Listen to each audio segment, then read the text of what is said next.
اگر انسانوں کے بیچ میں مذہب کی بنیاد پر، ذات پات کی بنیاد پر تفریق ہوگی، اگر لوگوں کو ذلیل کیا جائے گا، تو یہ اس سے بڑی ملک کے ساتھ دشمنی اور غداری کچھ نہیں ہو سکتی کہ اس مکروہ مہم کو صرف حکومتی سرپرستی ہی حاصل نہیں ہے بلکہ حکومت ہی کروا رہی ہے۔ یہ حالات اس نہج پر پہنچ چکے ہیں کہ آج مسلمان خود کو راہ چلتے غیر محفوظ محسوس کرتے ہیں۔ جب یہ اپنے جائز حقوق کے لیے آوازیں اٹھاتے ہیں تو ان کے گھروں کو بلڈوزر کے ذریعے برباد کر دیا جاتا ہے کہ ایک خاص طبقے کی بالادستی کے قیام اور دوسرے طبقات کو رسوا کرنے، حاشیے پر دھکیلنے اور محروم بنانے کی باقاعدہ اور منظم کوششیں کی جا رہی ہیں کہ گزشتہ کچھ عرصے سے بالخصوص بابری مسجد، طلاق ثلاثہ جیسے بہت سے مسائل پر فیصلوں کے بعد یہ تأثر عام ہو رہا ہے کہ عدالتیں ریاستوں کے دباؤ میں کام کر رہی ہیں۔ یاد رکھنا،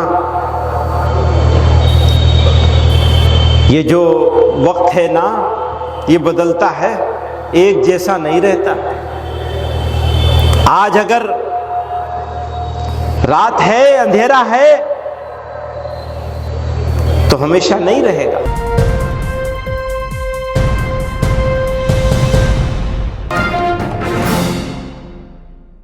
آج یہ جمع غفیر یہاں جمع ہوا ہے اس بات کے لیے کہ جو مشکلات ہیں ان پر غور کیا جائے اور کچھ ایسے فیصلے کیے جائیں جن کو ہم اپنی زندگی میں، اپنے سماج میں، اپنے گھروں میں، اپنے محلوں میں، اپنی برادری میں اور اپنے علاقے میں نافذ کر سکیں۔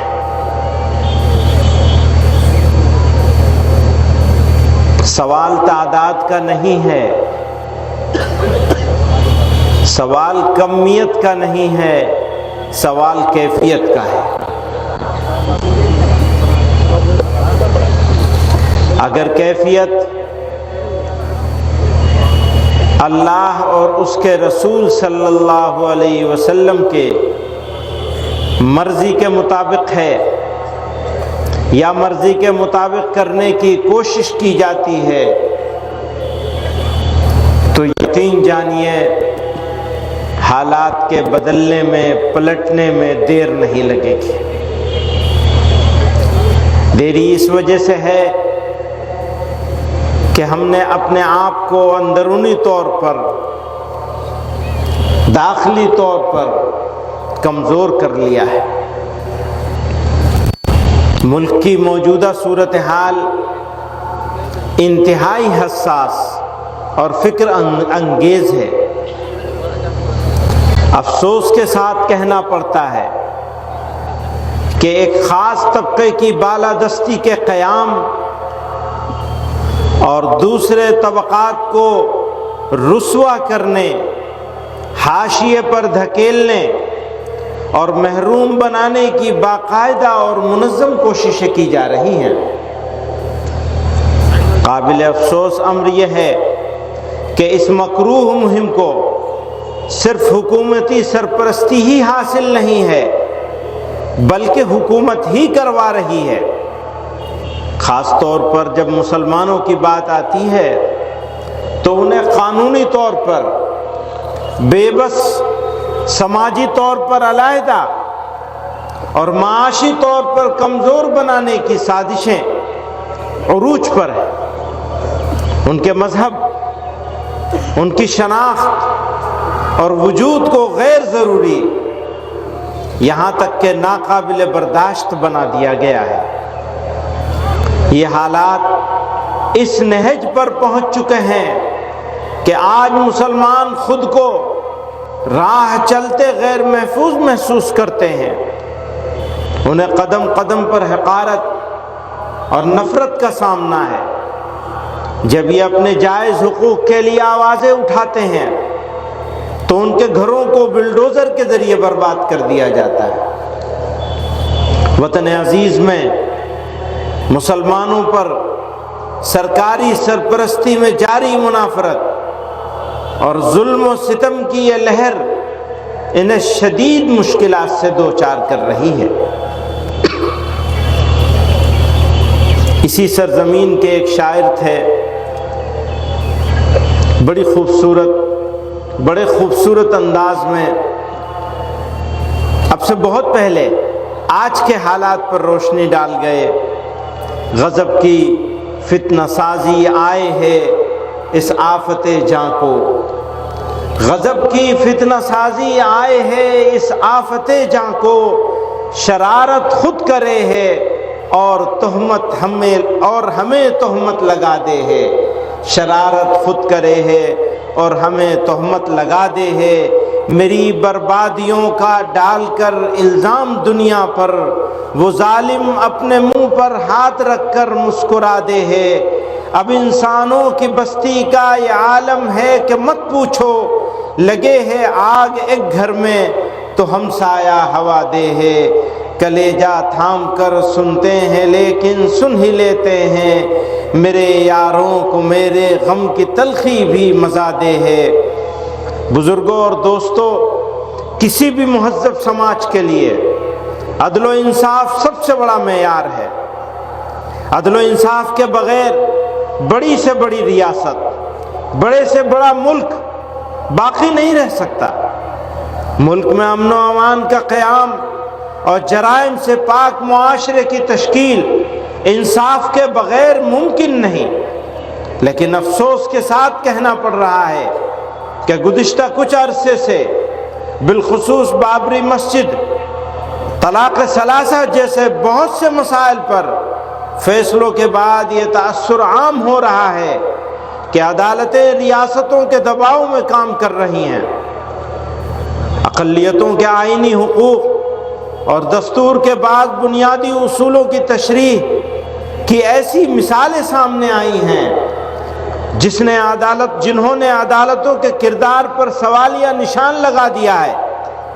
مختلف عدالتوں نے مسلم پرسنل لا سے متعلق مسائل کو لے کر جو فیصلے دیے ہیں، ان سے ایسا محسوس ہوتا ہے کہ ان عدالتوں نے قانون کی تشریح کے بجائے قانون وضع کرنے کی کوشش کی ہے۔ موجودہ وقت میں پلیسز آف ورشپ ایکٹ 1991 اس کو نظر انداز کرتے ہوئے گیان واپی متھرا کے مقدمات کو قابل سماعت قرار دینے کا فیصلہ بہت واضح طور پر قابل ذکر ہے۔ اب تو وہاں بھی پہنچ گئے ہمارے بیچ میں عبد الواحد چشتی صاحب، انگارہ شاہ صاحب موجود ہیں اجمیر شریف سے۔ سوال ملک کا ہے۔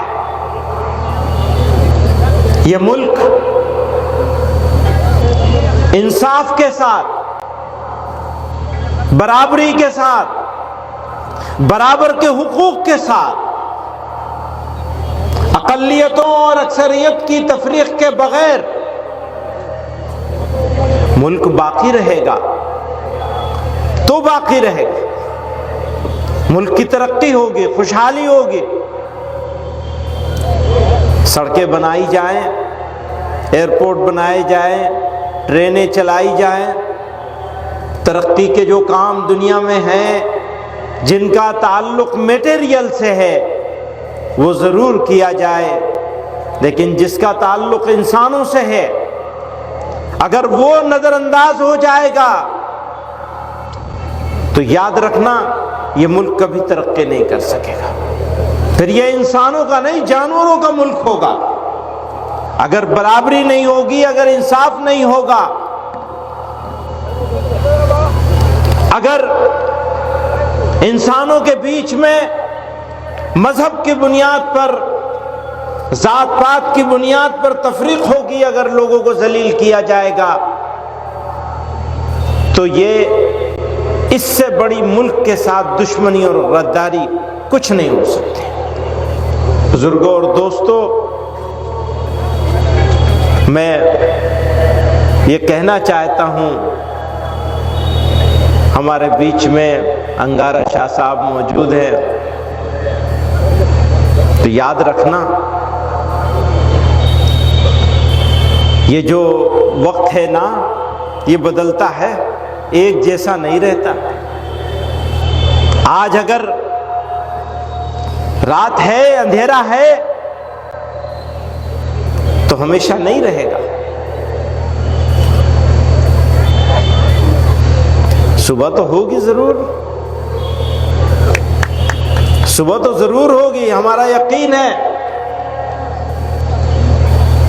اس لیے گھبرانے کی، مایوس ہونے کی قطعاً ضرورت نہیں ہے۔